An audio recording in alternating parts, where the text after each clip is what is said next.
Sempre fui meio fanático por brechós. Sei lá, tem algo naquelas roupas antigas que me fascina. Não é nem pelo preço, é mais pela história que cada peça carrega. Cada mancha, cada desgaste, cada costura refeita é um pedaço da vida de outra pessoa. Nunca me incomodou essa ideia de usar roupas que já pertenceram a desconhecidos. Até aquele dia. Estou morando aqui no interior do Paraná faz uns anos. Cidade pequena, sabe como é? Todo mundo se conhece e as novidades chegam devagar. Tava fazendo um frio danado e eu resolvi dar um pulo num brechó que tinha aberto faz pouco tempo na rua de cima da minha casa. O lugar era pequeno, meio apertado, mas tinha muita coisa boa. Foi lá que vi aquele casaco. Era elegante, um modelo antigo e de lã grossa, bem pesado, preto. O forro era de um tecido vermelho vinho. Parecia coisa de gente rica de antigamente. No instante em que toquei nele, senti um arrepio, mas ignorei. Devia ser por causa do frio. O preço estava uma pechincha e o casaco estava conservado demais. Nem pensei duas vezes. Paguei e levei para casa. Naquela noite, quando fui experimentá-lo, de verdade, notei um cheiro estranho. Era um cheiro de terra molhada, sabe? Como se o casaco tivesse sido guardado num porão por anos. Achei que era coisa de roupa velha, então botei para arejar. Passei um pano com vinagre e pendurei na janela. Mas o cheiro não saía. Nos dias seguintes, comecei a sentir um incômodo sempre que vestia o casaco. A primeira vez que usei para sair, senti um peso estranho nos ombros, como se tivesse algo pressionando minhas costas. Também começou a vir um cheiro forte de terra sempre que me mexia muito, como se tivessem acabado de cavar um buraco do meu lado. Eu não sei explicar, mas parecia que o casaco esquentava mais do que devia. O frio cortante da rua não entrava de jeito nenhum, mas dentro dele eu suava como se tivesse uma febre. Ainda assim, continuei usando. Era um casaco bonito, e eu não sou do tipo que se impressiona fácil com essas coisas. Mas isso mudou rápido. Uma noite, enquanto eu dormia, acordei de repente sem ar. Meu peito parecia pesado, como se alguém tivesse sentado em cima de mim. Meu corpo não se mexia. No canto do quarto, perto do armário onde eu tinha pendurado o casaco, vi uma sombra. Não dava para distinguir direito, mas parecia um homem alto parado ali, olhando para mim. O cheiro de terra molhada ficou insuportável. Eu quis gritar, mas minha voz não saía. Foi só quando consegui mexer os dedos e esfregar as mãos que a sensação passou. A sombra não estava mais lá. Fiquei ali, suando, o coração disparado. Tentei convencer a mim mesmo de que tinha sido um pesadelo, mas no fundo eu sabia que não era. No dia seguinte, decidi investigar a origem daquele casaco. Voltei ao brechó e perguntei para a dona de onde tinham vindo aquelas roupas. Ela hesitou um pouco, mas depois disse que a maioria das peças vinha de doadores locais, pessoas que limpavam os armários e deixavam as roupas lá. Perguntei especificamente do casaco preto. Ela franziu a testa e disse que não sabia ao certo, mas que lembrava de um senhor que tinha trazido uma sacola cheia de roupas antigas. Ele morava perto do cemitério da cidade. Saí de lá sentindo um frio na espinha. Alguma coisa me dizia que aquele casaco tinha uma história sombria. Decidi ir até esse bairro ver se conseguia descobrir mais alguma coisa. Conversei com algumas pessoas. Descrevi o casaco. Foi então que uma senhora mais velha, Dona Dalva, ficou pálida quando eu falei. Ela pediu para ver a peça. Quando mostrei, ela levou a mão à boca e sussurrou: "Meu Deus, isso era dele." Meu estômago gelou. "De quem?" perguntei. Ela olhou ao redor como se tivesse medo que alguém escutasse e falou bem baixinho: "Esse casaco era do Estevão. Ele foi enterrado com ele." Eu congelei na hora. Como assim ele foi enterrado com o casaco? Isso não faz sentido. Como assim enterrado? Perguntei, sentindo um nó na garganta. Dona Dalva olhou ao redor de novo, como se tivesse medo que alguém escutasse, e puxou meu braço para mais perto dela. A voz saiu baixinha, quase um sussurro. O Estevão, ele morreu faz uns anos. Foi enterrado com esse casaco. Sim, eu mesma vi no velório. Era o casaco preferido dele. A família fez questão que ele fosse pro caixão com ele. Eu senti um arrepio subir pela espinha. Minha boca secou. Meu cérebro tentava encontrar alguma explicação lógica. Como aquele casaco tinha saído do túmulo de um homem morto e ido parar no brechó? Mas então, como ele veio parar aqui? Perguntei. Dona Dalva hesitou.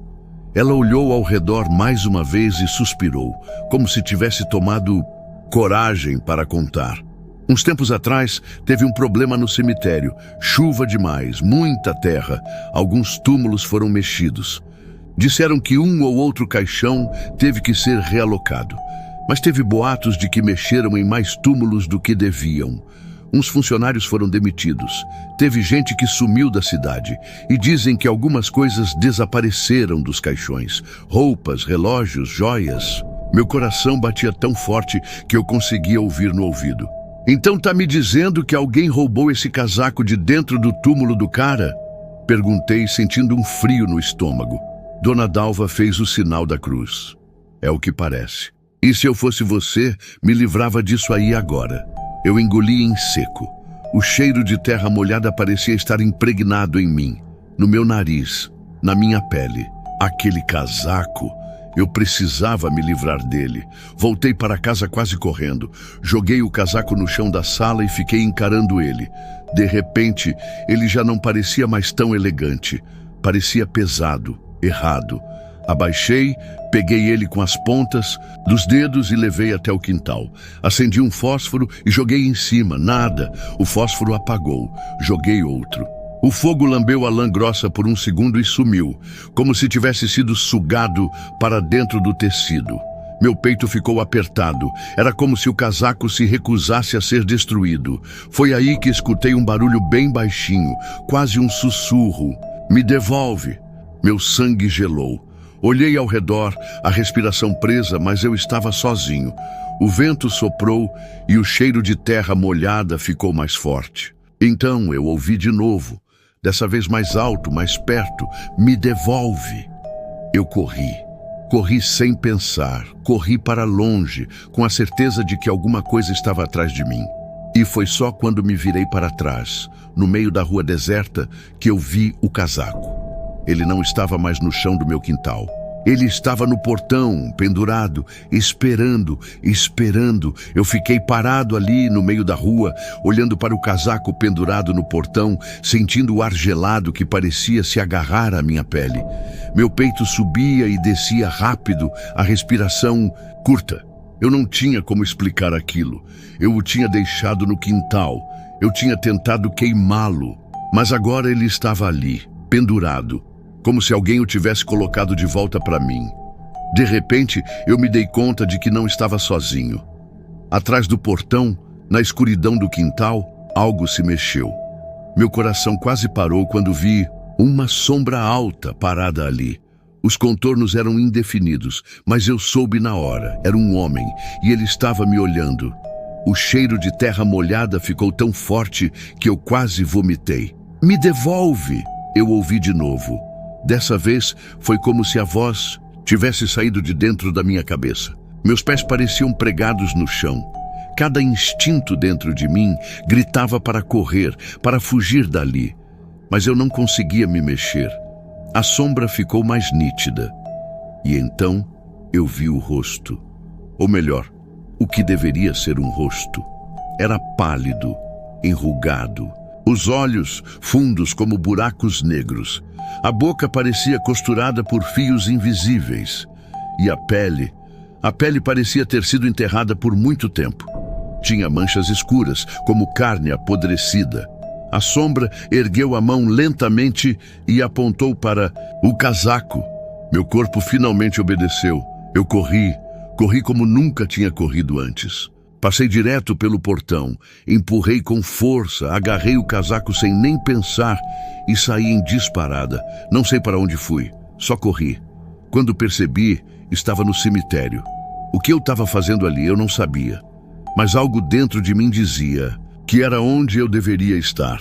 O vento uivava entre os túmulos. A lua iluminava fracamente a terra úmida. Eu andei devagar, o casaco apertado contra o peito. Cada passo fazia meu coração martelar no peito. E então eu vi a lápide: Estevão, 1990-2015. O descanso vem para todos. Minha boca ficou seca. Eu sabia. Aquilo não era coincidência. Sem pensar muito, ajoelhei e comecei a cavar com as mãos mesmo. A terra estava molhada, fofa. Cedia fácil debaixo dos meus dedos. Eu sentia a umidade entrando sob minhas unhas. Sentia o cheiro forte subir com cada punhado que eu jogava para o lado. Minhas mãos bateram em madeira. O caixão. Me afastei um pouco, o peito arfando. O suor escorria pelas minhas costas, apesar do frio. O casaco parecia queimar nas minhas mãos. Eu respirei fundo, cerrei os dentes e joguei o casaco ali dentro. O cheiro de terra molhada ficou tão forte que minha visão turvou. Meu estômago revirou. O ar pareceu pesar ao meu redor. E então, o silêncio. O vento parou. O mundo pareceu segurar a respiração. Eu fiquei ali, imóvel, esperando o pior. Esperando que algo saísse dali, que mãos cadavéricas me agarrassem para a terra. Mas nada aconteceu. Apenas um sussurro carregado pelo vento. Obrigado. E então o cheiro sumiu. O ar voltou ao normal. O vento soprou leve. O peso no meu peito desapareceu. Eu cobri o buraco rapidamente, jogando a terra de volta como um desesperado. Quando terminei, me sentei no chão, sem forças, sem fôlego. O casaco não estava mais comigo, nem o cheiro, nem a sombra. E foi ali, deitado no meio das lápides, que eu finalmente entendi. O casaco nunca deveria ter saído dali. Alguém mexeu onde não devia. E eu só consertei o erro.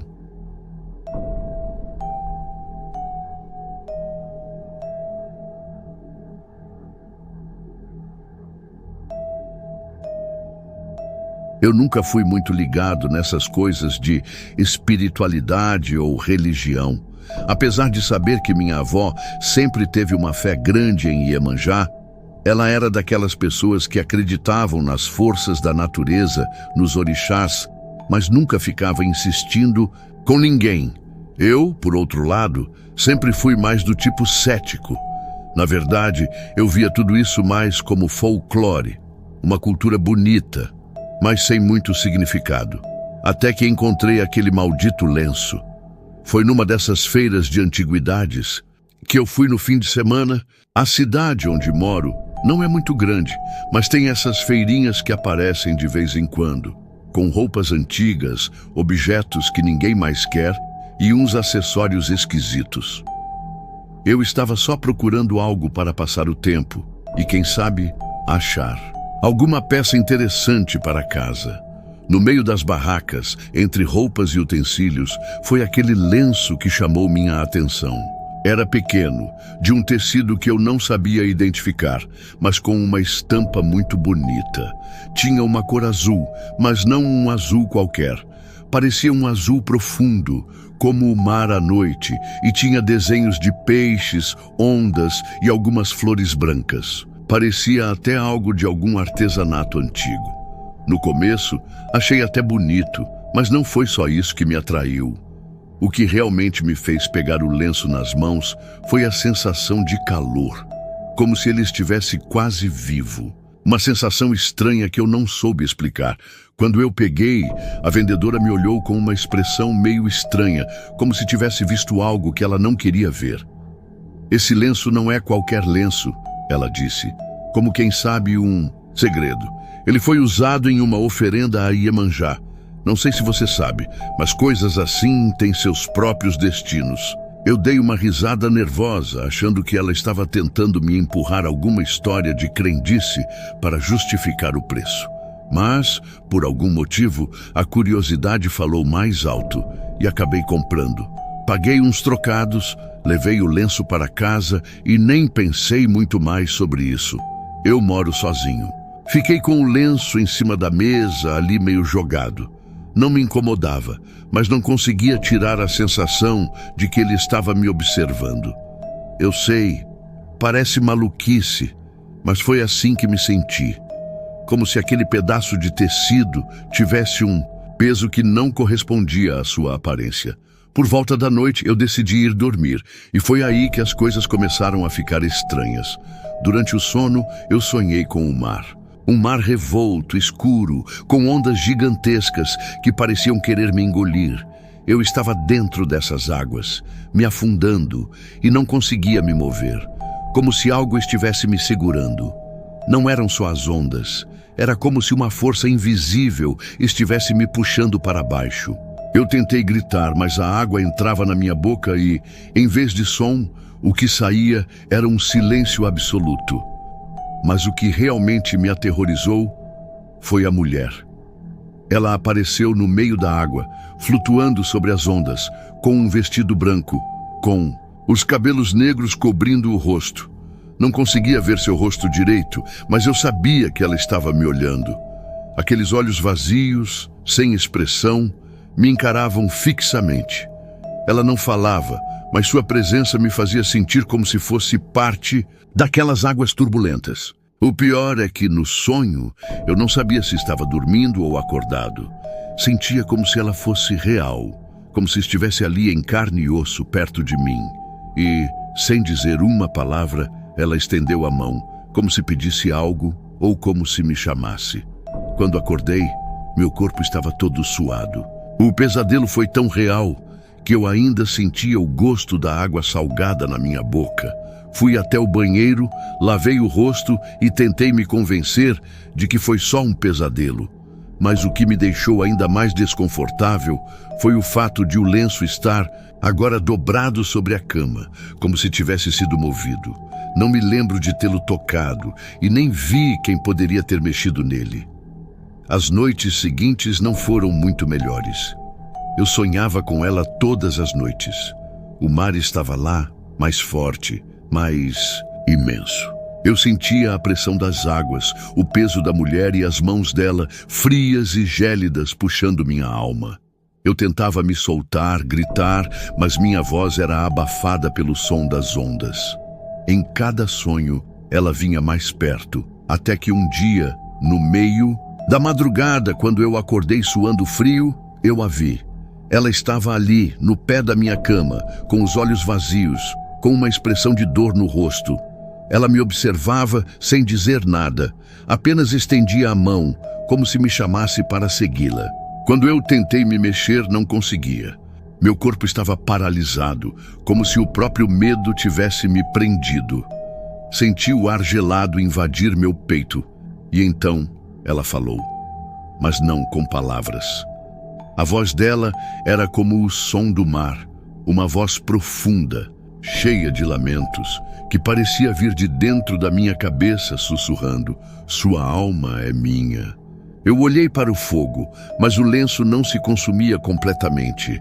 As chamas pareciam se apagar e reacender, como se estivesse resistindo ao fogo, como algo estivesse tentando impedir que ele fosse destruído. Eu não sabia o que fazer, e foi aí que eu percebi, com uma sensação de horror indescritível, que a mulher estava me observando mais uma vez, daquela água turva que parecia me envolver cada vez mais. Aquela noite foi a última em que eu tentei lutar contra o destino daquele lenço. Eu vi o fogo se apagando lentamente, mas o lenço não estava queimando como deveria. Era como se ele estivesse protegido por algo além de uma simples chama. O ar estava pesado e a voz dela continuava ressoando na minha mente, tão clara como a água do mar, como se estivesse dentro de mim. "Eu te avisei", a voz sussurrou desta vez mais forte. "Agora você não pode mais fugir." Eu tentei dar um passo para trás, mas meu corpo não respondia. Senti uma pressão sobre o peito, como se alguém estivesse me segurando, apertando minhas costelas. O pânico tomou conta de mim e a sensação de que não havia mais saída me consumiu. O fogo, que antes estava tão intenso, agora parecia um espectro fraco e sem vida, lutando contra uma força invisível. O lenço, com sua estampa azul e flores brancas, ainda estava lá, parcialmente consumido, mas, em sua essência, intacto. E foi nesse momento, enquanto eu estava paralisado, que ela apareceu de novo. Mas dessa vez, não era mais um sonho. A mulher de olhos vazios estava ali, bem na minha frente, saindo da escuridão. Eu não conseguia me mover, não conseguia gritar. Ela estava vestida de branco, com cabelos negros que pareciam se estender para o chão, como se o mar fosse parte dela, como se ela fosse o próprio mar. A luz da fogueira iluminava seu rosto pálido, seus olhos sem vida. Ela sorriu, e não era um sorriso de conforto, mas um sorriso cruel, de quem sabe que a alma do outro já foi tomada, já pertence a ela. Ela não falou nada, mas eu ouvi a mesma voz na minha cabeça, ressoando com a força das águas turbulentas. Agora você está comigo. Eu senti algo gelado se espalhar por todo o meu corpo. Era como se uma onda estivesse me envolvendo por dentro, me arrastando para um abismo profundo. O mundo ao meu redor começou a se distorcer, como se eu estivesse sendo puxado para dentro de um vórtice. E eu sabia que não conseguiria mais escapar. Eu estava perdido nas profundezas daquele mar imenso. Ela levantou a mão e tudo ao redor se fez silêncio.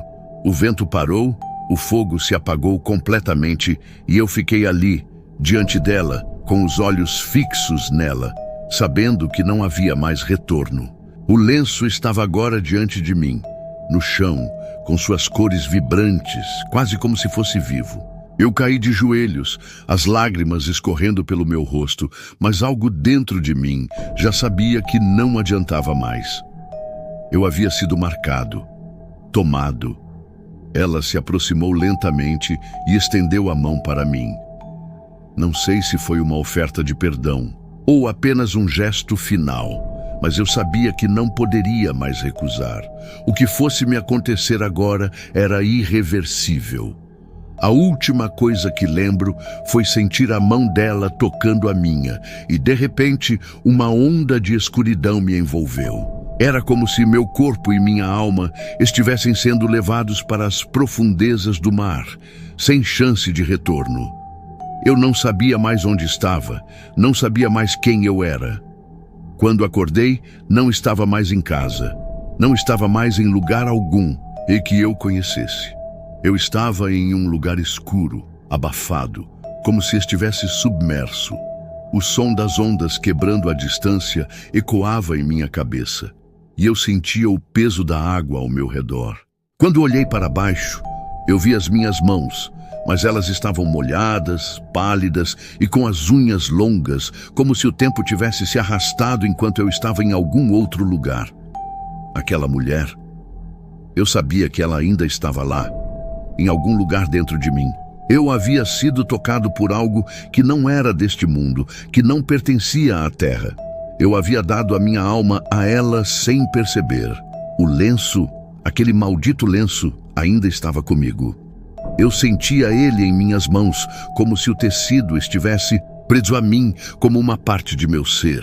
Eu sabia que o mar agora era minha prisão e a mulher de olhos vazios, minha guardiã. Eu não sei o que acontecerá comigo daqui em diante. Às vezes, eu acordo em meu quarto, mas as lembranças do mar e da mulher ainda estão lá, como se estivessem me observando. Eu sei que a qualquer momento, a água pode me puxar de volta, me arrastar para aquele abismo eterno, onde o lenço nunca deixa de me chamar. A cada noite eu fecho os olhos e mais uma vez escuto o som do mar. Mas agora eu sei que não sou mais o mesmo, não sou mais livre, e tudo começou com aquele maldito lenço.